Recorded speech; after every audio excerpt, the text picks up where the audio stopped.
19 जनवरी 1990 का वो काला और खतरनाक दिन, जिस दिन कश्मीर से हिंदुओं का खात्मा कर दिया गया, हिंदुओं को मार मार कर भगा दिया गया, उनकी बहन बेटियों के साथ बलात्कार किए गए और उनको अपनी हरम में रख लिया गया। इस दिन को तथाकथित सरकार कांग्रेस ने नाम दे दिया कश्मीरी पंडितों का पलायन। कश्मीर से भागने वाले, कश्मीर में मारे जाने वाले केवल कश्मीर के पंडित नहीं थे, दूसरी जातियां भी थी, पूरा हिंदू समाज था। लेकिन हिंदुओं के अंदर आग न जले, इसीलिए उन लोगों ने, कांग्रेस सरकार ने ये कहकर मामले को दबा दिया कि वे केवल हिंदू पंडित थे, कश्मीरी पंडित थे, जबकि हिंदुओं का नरसंहार हुआ था। हिंदुओं को मारकर उनकी प्रॉपर्टी लूट ली गई, उनकी जमीन जायदाद लूट ली गई, उनकी लड़कियां लूट ली गई, उनकी बीवियां लूट ली गई, उनकी बच्चियां लूट ली गई, उनको बर्बाद कर दिया गया, वहां से निकाल दिया गया, भगा दिया गया, मार दिया गया। कश्मीर से निकलकर वो लोग मुंबई आए, दिल्ली आए, लेकिन यहाँ पर भी उन लोगों को प्रताड़ित किया गया, उनकी सुंदर लड़कियों को उठाकर अपने घर में रख लिया गया। और कितनी बेशर्म कौम है हिंदू, कितनी एहसान फरामोश है ये कौम हिंदू, जो अपने पतन को भूल गई। आज किसी के भी याद नहीं 19 जनवरी 1990 को क्या हुआ था, कोई नहीं जानता।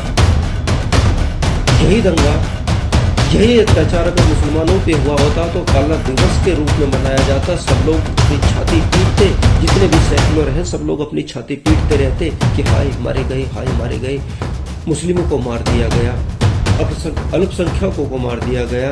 लेकिन कश्मीर में हिंदुओं का इतना बड़ा विध्वंस किसी को याद नहीं, सब लोग भूल जाते हैं, कोई याद रखना नहीं चाहता। और राजनीति करते हैं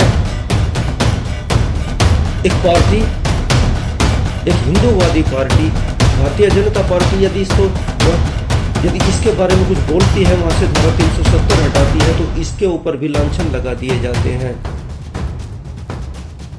पार्टी राजनीति करती है, अच्छा है, करना चाहिए। वह हिंदुओं की बात कहती है, 10 काम अच्छे करती है, 2 काम बुरे करती है, तो हमें उसे अपनाना पड़ेगा। लेकिन हम हिंदू इतने बेशर्म हैं, न हम अपने लिए लड़ना चाहते हैं, न अपने अस्तित्व के लिए लड़ना चाहते हैं। हम बस अच्छी नौकरी चाहते हैं, फ्री की सारी सुविधाएं हमको चाहिए। हम लोगों की मानसिकता है कि भगत सिंह पैदा हो, लेकिन मेरे घर में नहीं, पड़ोसी के घर में। बेटी झांसी की रानी बने, लेकिन मेरी नहीं, पड़ोसी की। क्योंकि बेटा भगत सिंह बनेगा तो जेल के चक्कर भी तो काटने पड़ेंगे, बेटी झांसी की रानी बनेगी तो उसको स्वतंत्र भी करना पड़ेगा।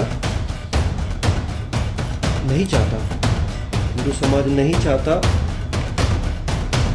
कि उसका विकास हो, अपना पतन ही चाहता है। इसलिए हमेशा से अपने दुश्मनों को सपोर्ट करता आया है, अपने दुश्मनों की वाही वाही और जय जयकार करता आया है। मुझे नहीं लगता कि पूरे देश में 2% लोगों को भी पता होगा कि 19 जनवरी 1990 को क्या हुआ था, कितने हिंदुओं का कत्ल हुआ था, कितने हिंदुओं को अपना घर, अपनी जमीन जायदाद छोड़कर वहां से भागना पड़ा था, अपनी लड़की, अपनी बेटियों, अपनी बीवियों को छोड़कर कश्मीर से भागना पड़ा था। याद करो, कोशिश करो जानने की, क्योंकि जो इतिहास है वो भविष्य भी हो सकता है, क्योंकि इतिहास खुद को दोहराता है। जो 1990 19 जनवरी को हुआ वो फिर भी हो सकता है। तो संभल जाओ, संभलना होगा, नहीं संभले तो मारे जाओगे, नहीं संभले तो मारे जाओगे।